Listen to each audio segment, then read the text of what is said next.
स्वामी, ये अपने आप कैसे उबलने लगा?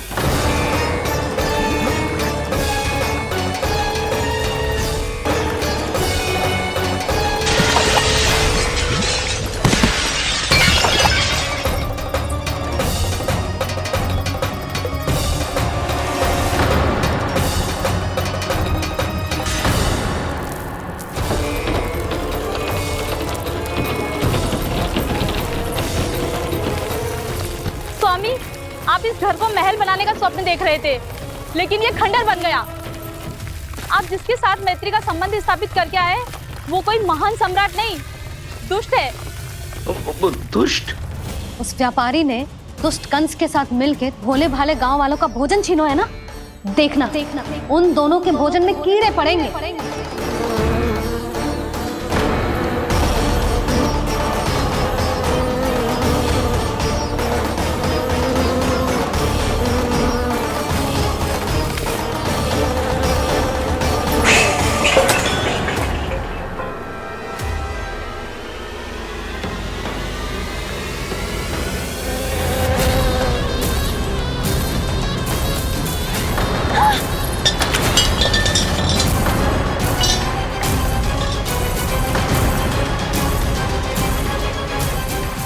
स्वामी, घर गया, जीविका का साधन गया, अब क्या जाएगा हमारा जीवन?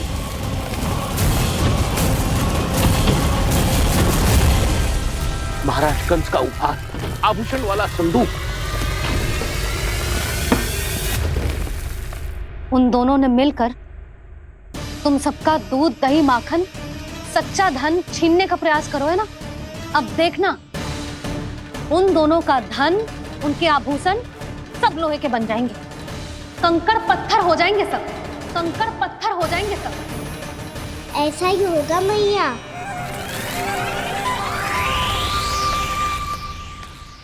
मेरे ग्राहक? लेकिन स्वामी, ये इतने क्रोध में क्यों दिखाई दे रहे हैं?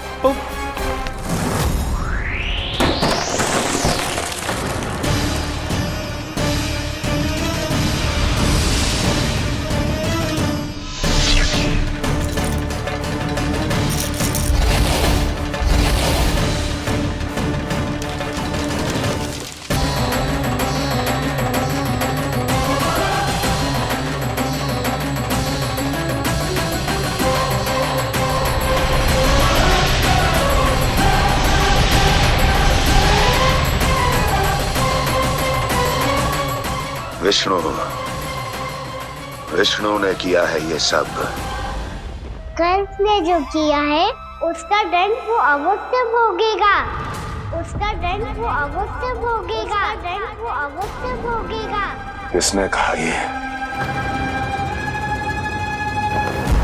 किसने कहा ये? किसने कहा? मैंने पूछा किसने कहा ये? तुम जिसे ढूंढ रहे हो वो मैं हूँ, विष्णु अवतार। क्या चाहता है तू?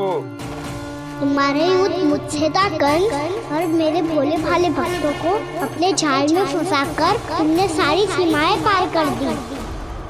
अब जब तक तुम गोकुल के ग्वालों को अनुचित प्रकार के अत्याचार से मुक्त नहीं कर देते, तुम्हारा और अन्य सभी षड्यंत्रकारियों का सामर्थ्य, वैभव, बल सब कुछ नष्ट होता चली जाएगा, और तब तक अपने पूर्व रूप में वापस नहीं आएगा जब तक तुम उन निर्दोषों को जीवन यापन का अधिकार लौटा नहीं देते।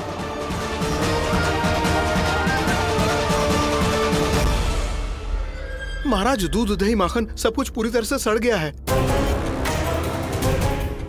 महाराज, सारा अनाज, फल और सब्जियां सब नष्ट हो चुकी है महाराज।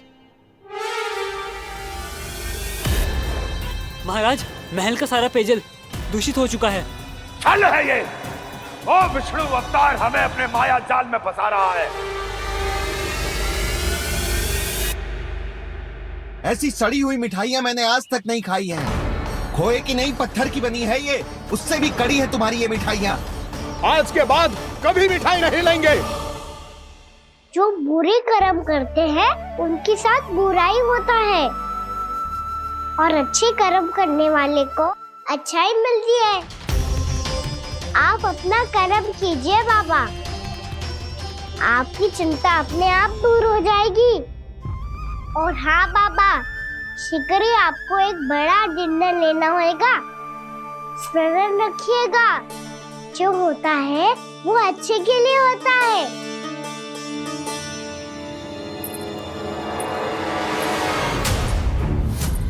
बाबा मैया आ रही है, क्या करूं?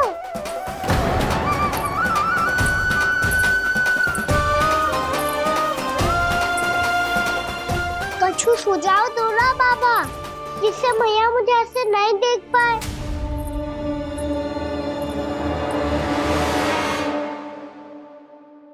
सुनो जी, आपने पुकार लगाई थी क्या?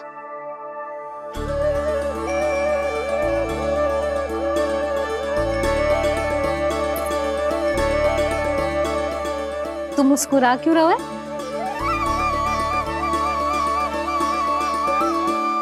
और आप भी बदले बदले से दिख रहे हो। पूजा करके तनिक शांति मिली ना? शांति ही ना यशोदा, प्रभु नारायण ने मुझे समस्या को समाधान भी दे दिया। मैं बस अपना कर्म करूं।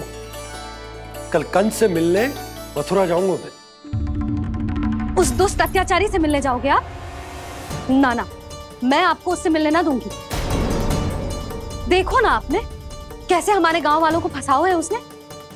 अवश्य ही आपको भी उसी उद्देश्य से बुला रहा है। आप मुस्कुरा रहे हैं प्रभु? कुछ देर पहले ही तो मैया सभी को मुझ पर अर्थात श्री नारायण पर विश्वास करने की सीख देकर आई है। अब देखो स्वयं भी चिंता करी है ये। चिंता मत ही करो यशोदा, मुझे श्री नारायण किसी भी जाल में ना फंसने देंगे। वो तो यही है हमारे साथ। यही है, इसका क्या अर्थ है जी?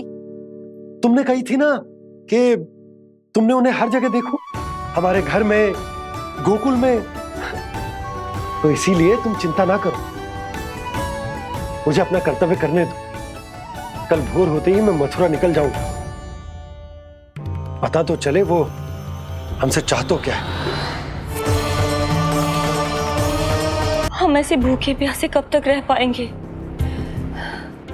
कंठ सूख रहा है, जठराग्नि मेरे उदर को जला रही है। अन्न और जल के बिना यदि एक भी दिन और रहना पड़ गया तो मेरे तो प्राण ही निकल जाएंगे। महाराज कंस जिस विचारधारा पे विश्वास रखते थे उसे ही भूल गए हैं। वो ये भूल गए हैं कि युद्ध करने के लिए और उसे पराजित करके स्वयं विजयी होने के लिए स्वयं जीवित रहना आवश्यक होता है।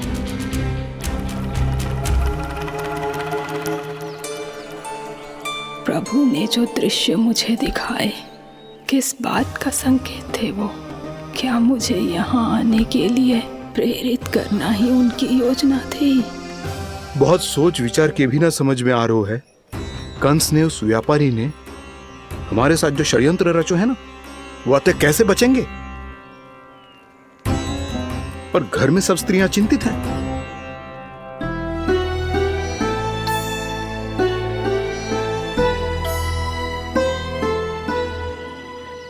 सुनो भाई सब लोग, नंदराज ने निर्णय लियो है कि वो इस बार कंस से मिलने अकेले ही जाने वाले हैं।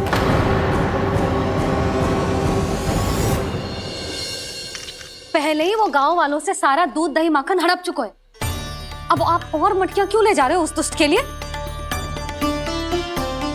यशोदा, वो दुष्ट है, अत्याचारी, पर है तो हमारे महाराज ही ना। वैसे खाली हाथ थोड़ी ना जा सकते हो। तुम अपना ध्यान रखना। सुनो जी, मुझे पता है कि मुझे श्री नारायण पे विश्वास रखना चाहिए, बल्कि मैं भी तो यही समझा रही थी इन गोपियों को। पर पता ना क्यों मुझे लग रहा है इसके पीछे उसका कुछ बहुत बड़ा षड्यंत्र है। ना तो आपको अकेले क्यों बुलाता वो? मैं जानता हूं यशोदा, उसने मुझे क्यों बुलाया, पर मैं तुम्हें ना बता सकता। मैं ना चाहता हूं कि तुम चिंता करो।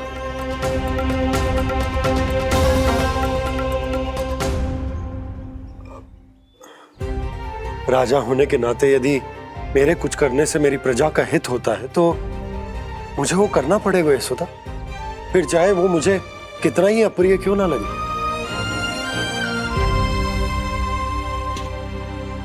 हे नारायण, मेरी दुविधा दूर करो।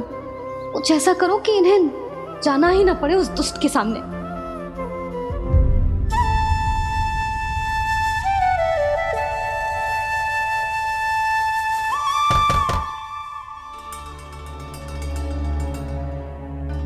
जी इतनी सुबह कौन हो सकता है? मैं देखता हूं।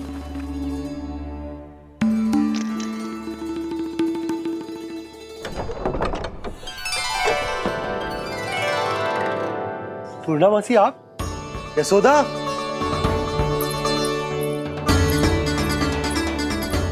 पूर्णा मौसी, इतने दिनों बाद? क्या होगा मौसी? सब कुछ कुशल तो है?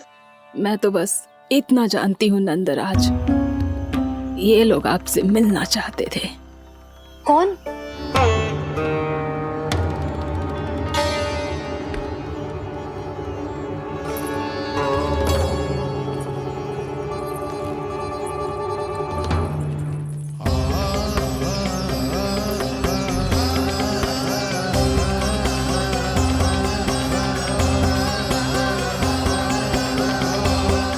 इतनी सुबह आप सब यहाँ? क्या होगा?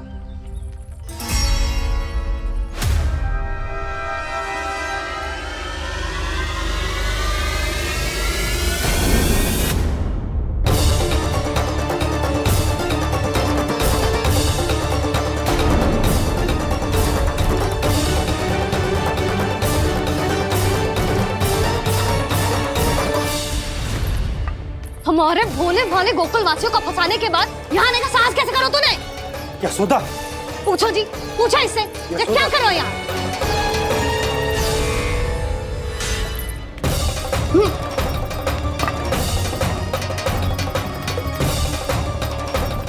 इनकी ये दशा आप सबने तो ना की? नहीं नहीं, इनमें इनका कोई दोष नहीं है। हमारा बस चलता तो इससे भी बुरी दशा करते। ये सब तो मेरी करनी का फल है नंदराज।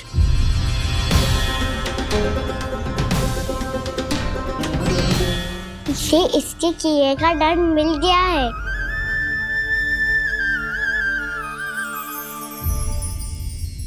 मुझे क्षमा कर दीजिए नंद महाराज, बहुत बड़ी भूल हो गई मुझसे। मैंने इन सब गांव वालों को फंसाने का षड्यंत्र महाराज कंस के कहने पे किया था। वही मेरी भूल थी, मुझे क्षमा कर दीजिए महाराज। बहुत शीघ्र बुद्धि आ गई तुम्हें। मैंने आप सबको लोभ के जाल में फंसाने का प्रयास किया। सच तो ये कि मैं स्वयं लोभ में ग्रस्त था। सब कुछ अधिक से अधिक धन के लिए किया था मैंने। सब कुछ खो दिया। मेरा भोजन सड़ गया, मेरी मिठाई में कीड़े मकोड़े पड़ गए, मेरे स्वर्ण आभूषण मोती सब कंकड़ पत्थर बन गए। अवश्य इसका कोई नया छल है जे। नहीं नहीं नहीं नहीं, मेरा कोई छल नहीं है, मैं सत्य बोल रहा हूं। मैंने कही थी ना, श्री नारायण हमारी सहायता अवश्य करेंगे।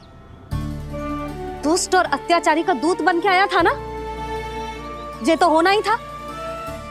स्वयं श्री नारायण ने न्याय करो है हमारे साथ।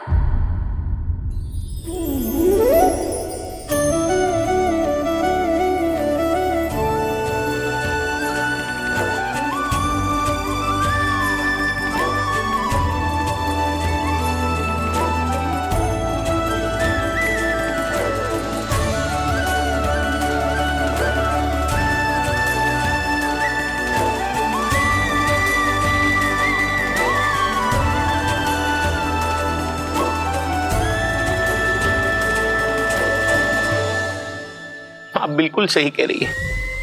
वैसे तो कर्मों का फल मरने के बाद मिल रहा है, लेकिन आपके श्री नारायण ने मुझे इसी जन्म मेरे कर्मों का फल दे दिया, कर्मों का दंड दे दिया। आपका बहुत बहुत धन्यवाद श्री नारायण, बहुत कृपा की हो आपने। पर इसका अर्थ ये ना है कि हम सबने आपको क्षमा कर दिया है। मैं यहाँ क्षमा के लिए नहीं आया हूँ नंदरानी। तो फिर किस लिए आए यहाँ? मैं तो इन भोले भाले गोप गोपियों को इनकी शपथ से मुक्त कराने आया हूं। पर इन सब ने वो शपथ अपनी इच्छा से ली थी, आप उसे कैसे मुक्त करा सकते हो? और एक शपथ दिलवाकर।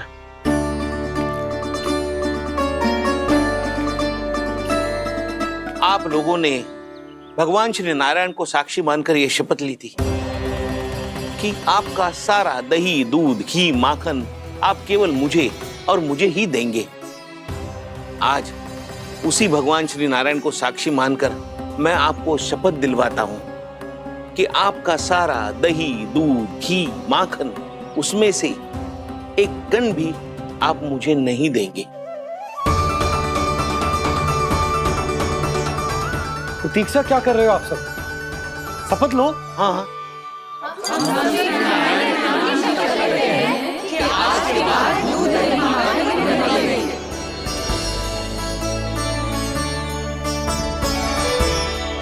जशोदा जी, आपने सही कही थी।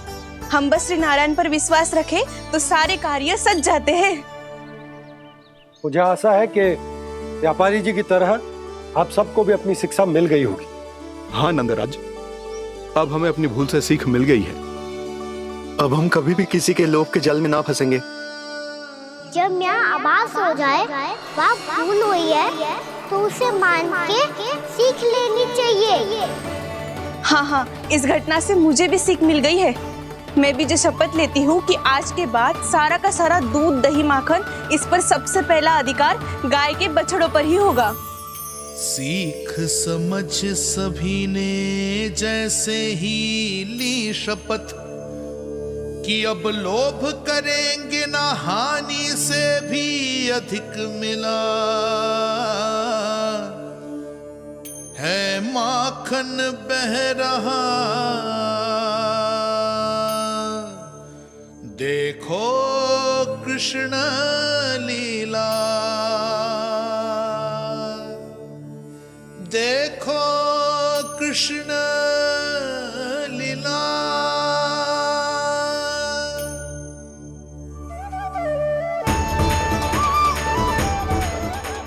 हाँ, और हम दोनों भी श्री नारायण की शपथ लेते हैं, दूध, दही, माखन बेचने के लिए हम बाद में बचाएंगे और पहले अपने बालकों को पेट भर के खिलाएंगे।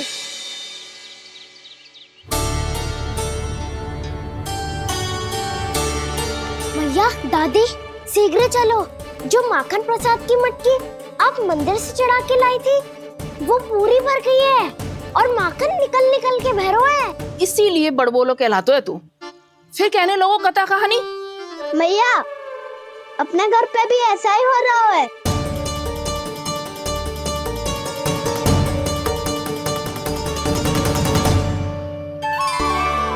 यशोदा, वो देख तुम्हारी माखन की मटकियां।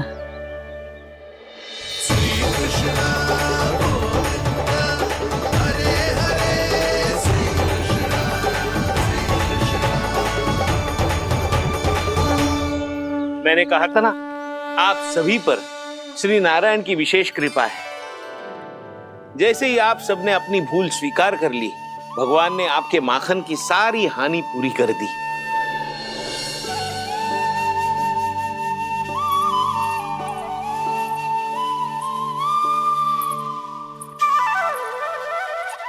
यशोमती मैया की नंद लाला, यशोमती मैया की नंद लाला, यशोमती मैया की नंद लाला, यशोमती मैया की नंद लाला। मैया चलो ना।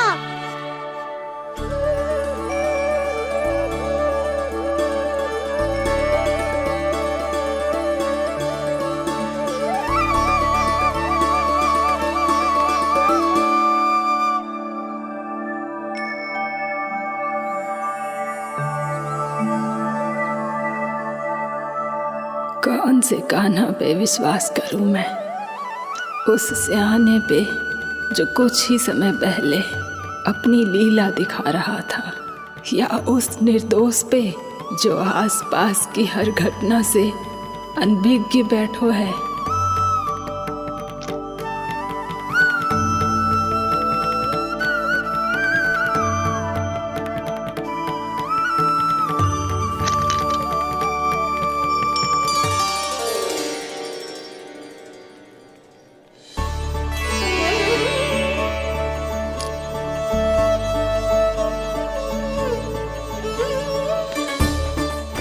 तो क्या इसका अर्थ ये है कि जब हम अच्छा कर्म करते हैं तो हमें पुण्य लाभ होता है, और जब हम बुरा कर्म करते हैं तो हमारी हानि होती है, हम पराजित हो जाते हैं?